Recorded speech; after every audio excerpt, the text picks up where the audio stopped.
안녕하세요. 김태훈 목사입니다.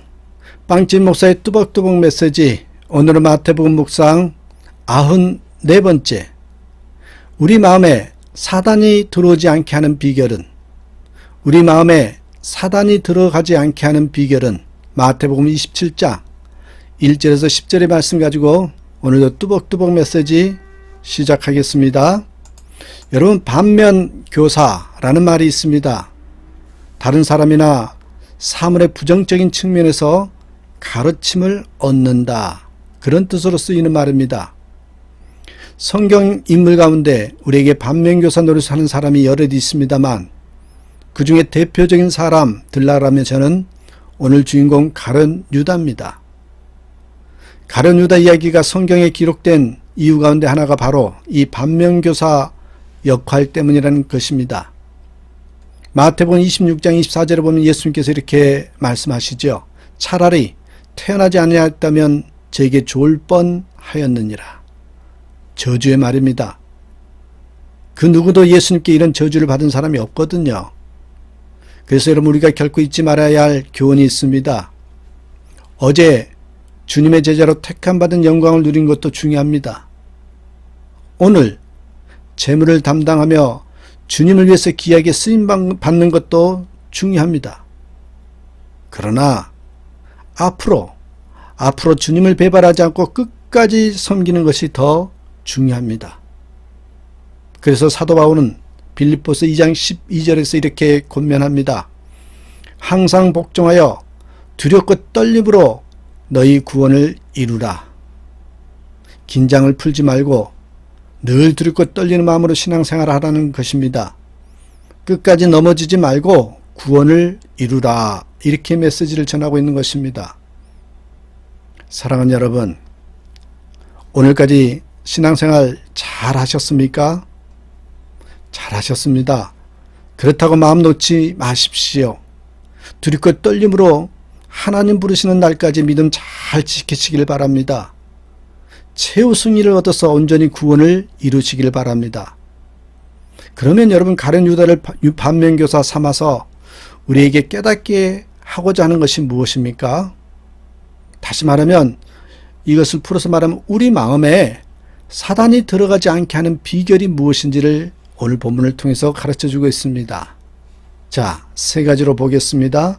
첫 번째입니다. 우리 마음에 사단이 들어가지 않게 하는 비결, 가룟 유다를 통해서 반면교사 삼아서 깨닫게 하는 것이 무엇인지 첫 번째입니다. 돈을 사랑하지 말고 경계하라. 돈을 경계하라고 이야기합니다. 성경에 나타난 가룟 유다의 첫 번째 이미지가 뭔지 아십니까? 돈을 사랑했던 사람. 이 사복음서 여러 곳에 가룟 유다가 등장하는데 주목할 것은 그가 등장하는 곳마다 재밌는 게 돈 이야기와 연결되어 있더라는 것입니다. 자, 몇 구절만 보면 요한복음 12장 6절을 보면 이렇게 기록되어 있습니다.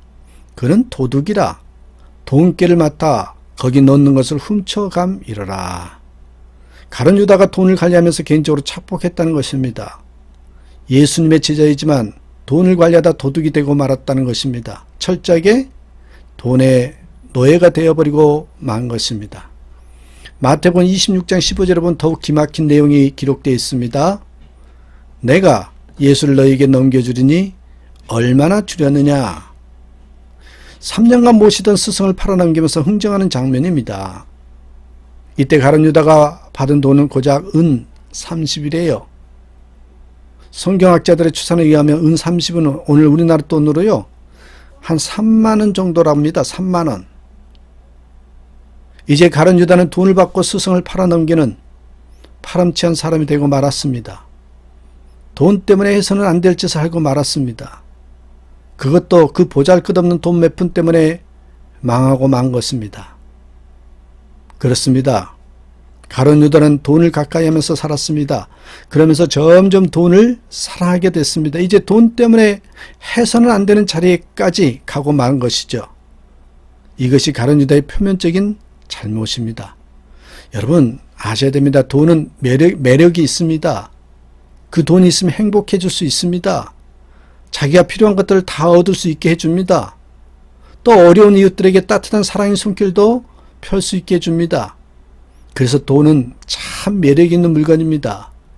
여러분 또 아십니까? 돈은 또 마력이 있습니다. 돈의 매력을 맛본 사람은 여러분 맛본 사람들을 사로잡습니다. 돈이 없어지면 못 견디게 만듭니다. 수단 방법을 가리지 않고 돈을 벌기에 끌어당기죠. 또 돈이 있는 사람들은 더 가지게 만듭니다. 법을 어기고서라도 돈을 더 벌도록 하려고 합니다. 사람과의 관계를 깨고서라도 돈을 더 벌려고 하지요. 그래서 우리는 돈을 경계해야 합니다. 돈의 매력을 느끼는 것은 나쁘다 할 수 없습니다. 열심히 땀 흘려서 돈을 벌고 올바로 돈을 써서 행복해진다면 이것은 축복입니다. 그러나 돈의 마력에 휘둘려서는 안 됩니다. 돈 때문에 형제를 잃어버리고 돈 때문에 신앙도 잃어버린다면 보통 문제가 아닙니다. 그렇습니다. 돈은 사랑하면 안 되고요. 경계해야 됩니다. 아마 가룟 유다는 우리에게 돈을 경계하라. 잘못하다가 돈 때문에 나처럼 망한다. 그렇게 외치고 있는 것 같습니다. 그런 반면교사로 삼으라고 또 한면의 메시지를 주는 것이 아닌가 생각합니다. 돈을 사랑하지 않고 돈을 경계하는 저와 여러분 되시기를 주님의 이름으로 축복합니다. 두 번째, 우리 마음에 사단이 들어가지 않게 하는 비결이 뭐냐?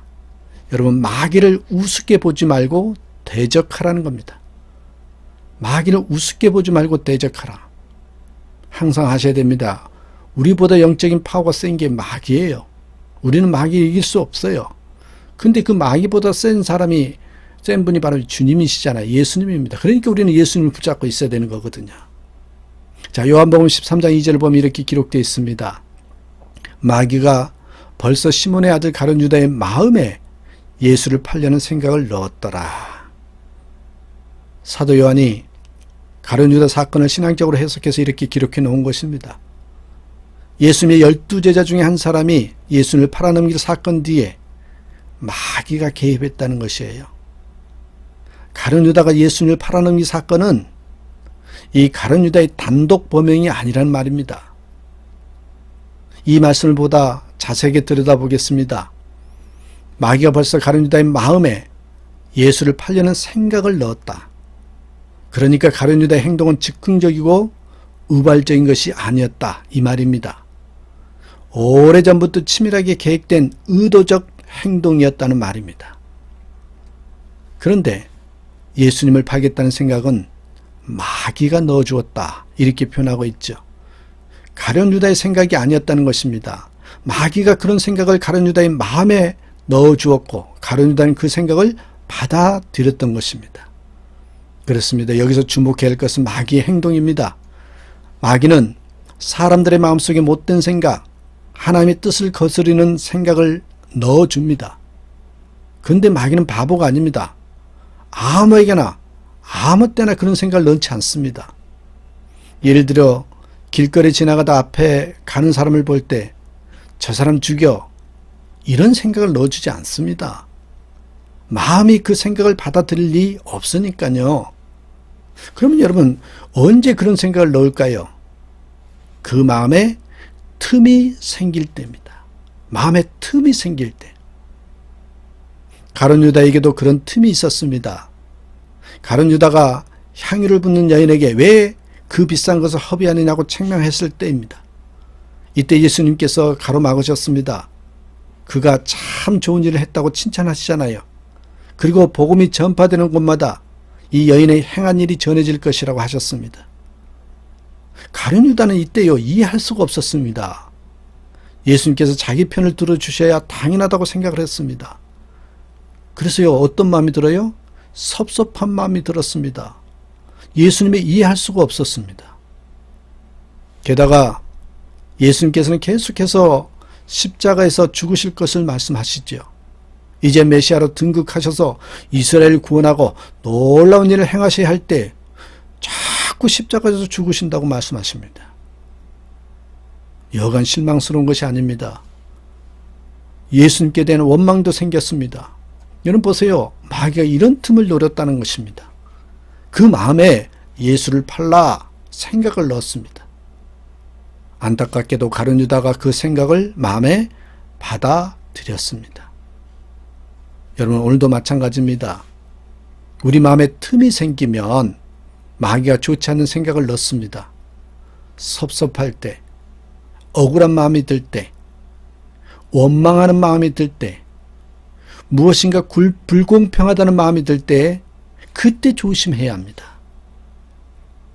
마귀가 그 틈을 노리고 악한 생각을 떠오르게 합니다. 그래서 참 조심해야 합니다. 이럴 때 그 생각을 받아들이면 문제가 심각하죠.